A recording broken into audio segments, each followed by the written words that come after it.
새벽기도에 나오신 성도님들을 주님의 이름으로 환영합니다. 우리가 알거니와 하나님을 사랑하는 자 곧 그의 뜻대로 부르심을 입은 자들에게는 모든 것이 합력하여 선을 이루느니라. 로마서 8장 28절 말씀. 아멘. 마음과 샘물의 기도를 하나님께 드립니다. 먼저 우리 믿음을 고백합니다. 그러므로 주께서 친히 징조를 너희에게 주실 것이라. 보라, 처녀가 잉태하여 아들을 낳을 것이요 그의 이름을 임마누엘이라 하리라. 아멘. 약속하신 말씀대로 이 땅에 오시고 우리와 함께 하시는 주님을 믿습니다. 임마누엘의 복을 누리며 주님을 더욱 깊이 신뢰하는 성도가 되게 하옵소서. 예배와 교회를 위해 기도합니다. 내가 주께 대하여 귀로 듣기만 하였사오나 이제는 눈으로 주를 배웁나이다. 아멘.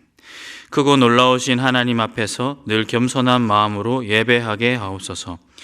날마다 회개하는 심령을 주시고 주님의 선하심을 깊이 체험하며 우리에게 베푸신 그 큰 사랑으로 인하여 날마다 하나님을 찬양하는 샘물교회가 되게 하옵소서.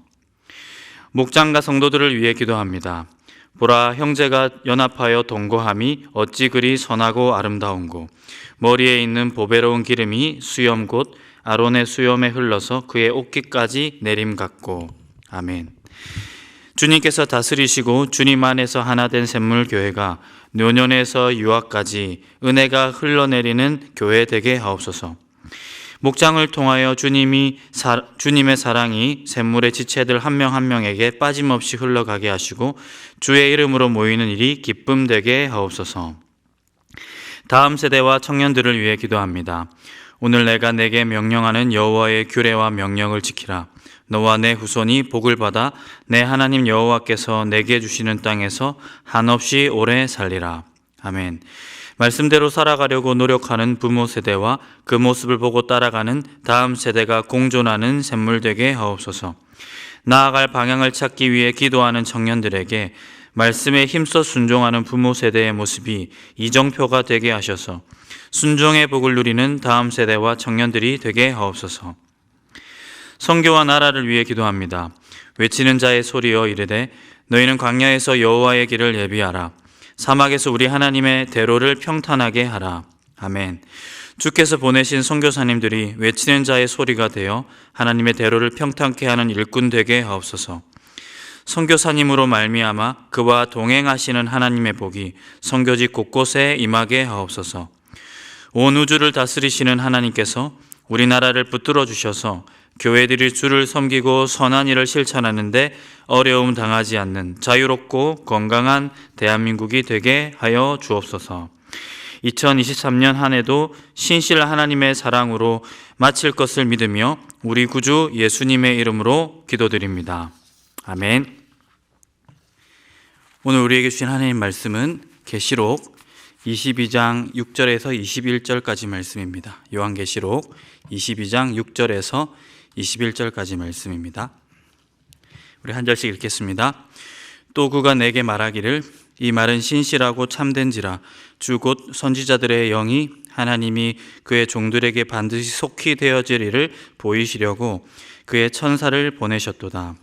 보라, 내가 속히 오리니 이 두루마리의 예언의 말씀을 지키는 자는 복이 있으리라 하더라.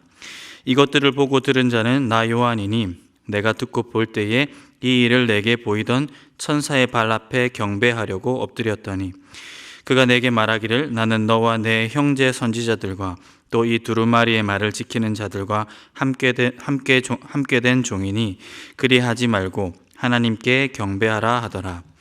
또 내게 말하되 이 두루마리의 예언의 말씀을 임봉하지 말라. 때가 가까우니라. 불의를 행하는 자는 그대로 불의를 행하고 더러운 자는 그대로 더럽고 의로운 자는 그대로 의를 행하고 거룩한 자는 그대로 거룩하게 하라. 보라, 내가 속히 오리니 내가 줄 상이 내게 있어 각 사람에게 그가 행한 대로 갚아주리라. 나는 알파와 오메가요 처음과 마지막이요 시작과 마침이라. 자기 두루마기를 빠는 자들은 복이 있으니 이는 그들이 생명나무에 나아가며 문들을 통하여 성에 들어갈 권세를 받으려 함이로다. 개들과 점술가들과 음행하는 자들과 살인자들과 우상숭배자들과 및 거짓말을 좋아하며 지어내는 자는 다 성 밖에 있으리라. 나 예수는 교회들을 위하여 내 사자를 보내어 이것들을 너희에게 증언하게 하였노라. 나는 다윗의 뿌리요 자손이니 곧 광명한 새벽별이라 하시더라. 성령과 신부가 말씀하시기를 오라 하시는도다. 듣는 자도 오라 할 것이요 목마른 자도 올 것이요 또 원하는 자는 값없이 생명수를 받으라 하시더라. 내가 이 두루마리의 예언의 말씀을 듣는 모든 사람에게 증언하노니 만일 누구든지 이것들 외에 더하면 하나님이 이 두루마리에 기록된 재앙들을 그에게 더하실 것이요 만일 누구든지 이 두루마리의 예언의 말씀에서 제하여 버리면 하나님이 이 두루마리에 기록된 생명나무와 및 거룩한 성의 참여함을 제하여 버리시리라. 이것들을 증언하신 이가 이르시되 내가 진실로 속히 오리라 하시거늘 아멘. 주 예수여 오시옵소서. 주 예수의 은혜가 모든 자들에게 있을지어다. 아멘. 오늘 읽은 말씀으로 성도란 누구인가? 성도란 누구인가라는 제목으로 하나님 말씀 전하도록 하겠습니다. 본문을 통해 성도가 누구인지 알기를 원합니다. 성도는 여기서 다름 아닌 우리 자신입니다. 우리가 성도이기 때문입니다. 말씀을 따라가면서 성도가 갖고 있는 어떤 의향, 의지, 그들의 삶의 모습과 또 그들이 마주할 종말, 종국의 그림이 무엇인지 살피기를 원합니다. 성도가 누구인지 아는 가운데 우리에게 허락되는 은혜를 충만하게 누리기를 원합니다. 첫 번째, 성도는 누구입니까? 성도는 예수님이 속히 오심을 바라는 자들입니다. 예수님이 속히 오심을 바라는 자들. 본문 마지막 바로 앞절 20절에 보면 예수님의 말씀 선포와 또 요한의 화답이 나와 있습니다. 말씀을 선언하는 예수 그리스도와 그 얘기를 들은 요한이 성도를 대변하여 화답하는 내용이 나와 있습니다. 예수님은 이렇게 말씀하셨습니다. 내가 진실로 속히 오리라 말씀하셨고, 요한은 성도의 자리에서 이렇게 화답하고 있습니다. 아멘. 주 예수여 오시옵소서. 오시옵소서. 이 선포된 말씀과 화답을 통하여서 우리는 성도가 누구인지 알 수 있습니다. 성도는 말씀 앞에, 선포된 말씀 앞에 서 있는 사람입니다. 내가 속히 오리라는 예수 그리스도의 말씀 앞에 서 있는 사람이면서 그 말씀을 진실로 믿고 바라는 자들, 주님이 속히 오시기를 바라는 자들이라고 할 수 있겠습니다. 본문에서 예수님은 거듭 자신이 다시 오시되 속히 오실 거라고 말씀하셨습니다. 6절에 보시면 속히 되어질 일들이라고 했고요.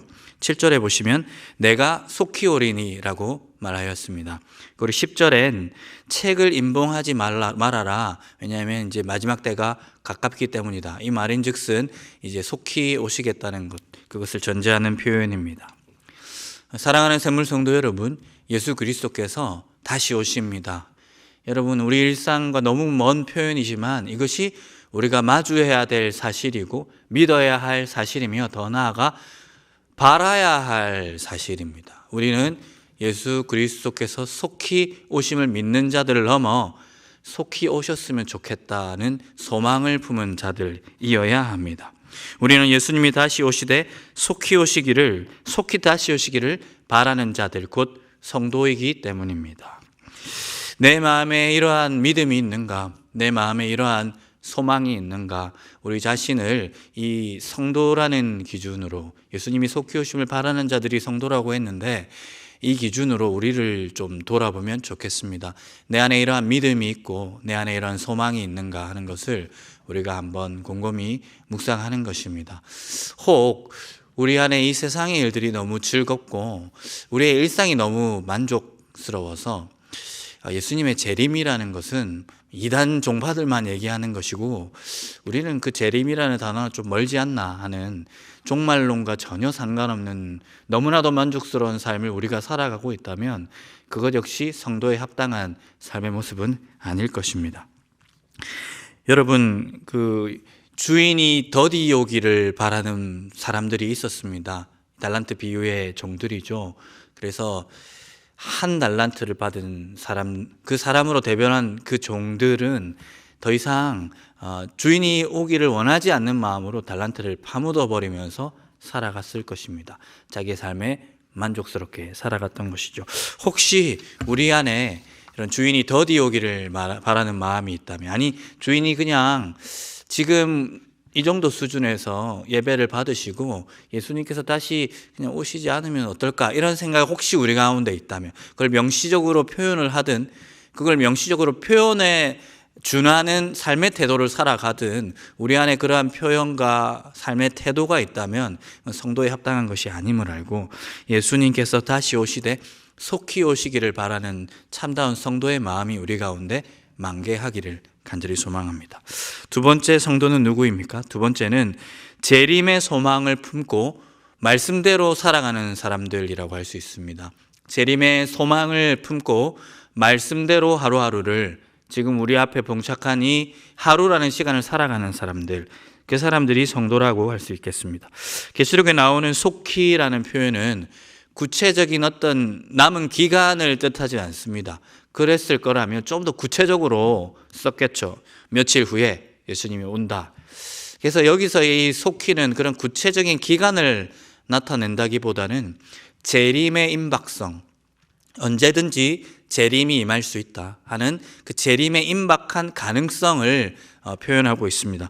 더욱 직접적으로는 지금 당장이라도 오셔도 된다, 혹은 오셨으면 좋겠다 하는 성도의 소망의 언어라고 표현할 수 있겠습니다. 속히라는 표현은 과학적인 언어가 아니라 신앙의 언어이되, 특별히 지금 당장이라도 주님이 오시기를 바라는 성도의 소망을 담은 표현이 되는 것이죠. 사랑하는 성도 여러분, 성도는 누구입니까? 주님이 언제든 오실 수 있다는 믿음, 아니 소망을 가진 채 지금 현재를 살아가는 사람들입니다. 현재를 등한시 여기지 않습니다. 재림을 신앙하는 사람은 현실을 저버리지 않습니다. 그래서 온건한 재림 신앙인지 아닌지를 분별하는 그 시금석이 이 사람의 재림 신앙이 현재를 살아가는 삶의 태도에 어떻게 드러나고 있는지를 보면 됩니다. 여러분, 이단의 여러 종파들은 재림을 얘기하는 순간 지금 현재의 삶을 모두 놓아버리는 경향성을 띱니다. 하지만 온건한 우리 그리스도인들, 우리 샘물교회 성도님들은 재림, 속히 오시기를 바라는 마음을 품으면 품을수록 참으로 역설적이게도 더 우리의 현실을 하나님의 말씀대로 살아가려고 발버둥 치더라 하는 것입니다. 성경에서 하나님이 없다고 하는 사람들, 재림이 지나갔다고 하는 사람들, 재림이 없다고 하는 사람들의 삶의 모습은 무법하며 무질서하며 자기가 신으로 여기며 살아가는 무도덕한 삶이고요, 말씀과 전혀 상관없는 삶입니다. 하지만 초대교회 성도들은 재림을 소망하면 소망할수록, 속히 오실 예수 그리스도를 바라면 바랄수록 지금 오늘 우리의 삶에 펼쳐진 여러 가지 과업들을 죽게 하듯 하고 말씀대로 하며 신실하게 하더라 하는 것입니다. 14절은 이 소망을 가진 성도들을 자기 두루마기를 빠는 자들로 소개하고 있습니다.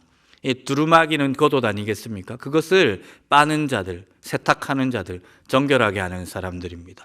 재림을 소망하는데 이 두루마기를 어떻게 관리하는지 더 천착하고 집중하더라는 거예요. 이거는 비유적인 표현입니다. 자기의 삶에 흠결은 없는지, 회개할 일은 없는지 신실하게 살려고, 정결하게 살려고 더욱 노력하는 사람들이 다름 아니라 예수 그리스도께서 속히 오기를 바라는 성도들이다 하는 것입니다. 7절에 보면 예언의 말씀을 지키는 자는 복이 있으리라 말씀하고 있습니다. 여러분이 예언의 말씀을 지키는 자들은 누구입니까? 주님 어서 속히 오십시오 하는 소망, 재림을 소망하는 사람들이라고 할 수 있습니다. 그 사람들은 자기의 현실을 놓아버리는 것이 아니라 매일매일 주의 말씀대로, 이 예언의 말씀, 성경 말씀대로 살아가려고 노력하고 결국 복이 있는 자들로 칭찬받더라 이 말입니다. 그리고 18절과 19절의 말씀처럼 그 재림을 속히 열망하고 소망하는 사람들은 이 말씀, 성경 말씀에 자기 생각을 더하거나 혹은 마음에 안 드는 내용을 제거해버리는 삶이 아니라 곧이곧대로 기록된 이 말씀이 하나님의 뜻이라고 믿고 이 말씀에 순종하고 이 말씀에 집중하고 이 말씀에 자기 사활을 거는 인생들이더라 하는 것입니다. 이러한 신실한 삶의 모습, 말씀대로 살아가는 그 삶의 모습, 자신을 성찰하고 성경을 귀히 여기며 이 성경 앞에 자기 두루마기를 빨고 회개하고 정결하고 거룩하게 살아가려고 하는 삶의 모습이야말로 재림을 속히 고대하는, 그것을 믿는 성도들의 삶의 방식이더라는 겁니다. 우리에게 이러한 모습이 있는가, 우리 스스로를 성도라는 잣대로 평가해 볼 필요가 있겠습니다. 마지막으로 성도는 누구입니까? 이것은 성도의 운명, 최종적인 그림이라고 할 수 있는데, 성도는 하나님의 나라 안에 있을 자들입니다. 성도는 끝내 이러한 재림을 소망하고 끝내 신실하게 살다가 하나님의 나라 안에서 발견될 사람들, 그 사람들이 성도라고 할 수 있겠습니다. 14절은 재림을 소망하고 신실하게 살았던 성도들의 결국을 내다보고 있습니다. 자기 두루마기를 빠는 자들은 복이 있으니 이는 그들이 생명나무에 나아가며 문들을 통하여 성에 들어갈 권세를 받으려 함이로다. 성에 들어갈 권세를 받으려 함이로다. 그리고 끝내는 성에 들어갈 권세를 받은 자들이 성도라고 우리가 추측할 수 있겠습니다. 반면 예수님의 재림을 인정하지도 않고 예수님의 존재도 인정하지도 않고, 그렇기 때문에 주님의 재림을 속히 이루어지기를 고대하지도 않았던, 자기 마음대로 살았던 세상 사람들은 어떻게 될까? 우리는 그 그림을 15절을 미루어 짐작할 수 있습니다. 15절에 보시면 다 성 밖에 이르리라. 성 밖에 이르리라. 대조이죠. 두루마기를 빨던 자들은 생명나무 가까이에 가서 문들을 통하여 그 하나님 나라에 들어갈 권세를 누릴 자들로 표현되고 있다면, 15절에 이것과 전혀 상관없던, 이 믿음과 소망과 그 삶과 전혀 상관없던 세상 사람들, 예수와 상관없던 사람들은 성 밖에 이르게 될 거라는 이 대조를 계시록 마지막 장, 거의 마지막 절에서 표현하고 있더라 하는 것입니다. 사랑하는 성도 여러분, 우리는 끝내 하나님의 나라에 들어가게 될 성도입니다. 그것을 소망하기 때문에 속히 그 나라가 오기를 바라는 마음으로 주 예수 그리스도의 재림이 속히 이루어지기를 소망했던 것입니다. 그리고 그 소망이 우리의 현재를 지배하였기 때문에 그 소망을 담지한 채 신실하게 살았던 것입니다. 그리고 그 신실한 삶을 여과하여서 지나서 우리는 끝내 그 나라 안에서 발견될 것입니다. 이 성도의 의향과 의지, 그리고 삶의 모습과 운명, 최종 그림을 바라보시면서 내가 어떤 소망을 가진 사람이어야 하고 또 어떻게 살아야 하며 또 내 마지막이 어떻게 될 것인지를 궁극적으로 소망할 수 있는 저와 여러분의 삶이 되기를 간절히 소망합니다. 우리를 혼잡하게 하고 우리를 혼란스럽게 하고 우리를 산만하게 하는 여러 세상의 소리에 집중하지 마시고, 성도는 예수 그리스도의 재림을 속히 기대하는 사람들이라는 것을 꼭 기억하시고, 그 재림을 소망하는 가운데 신실하게 오늘을 살아야 할 사람들이라는 것을 기억하시고, 그러한 성도의 삶의 끝자락에는 우리가 하나님의 나라 안에 들어갈 복이 있는 자들이라는 것을 꼭 기억하시면서 최종적인 종말을 바라며 신실한 삶을 살아갈 수 있는 저와 여러분의 삶이 되기를 간절히 소망합니다.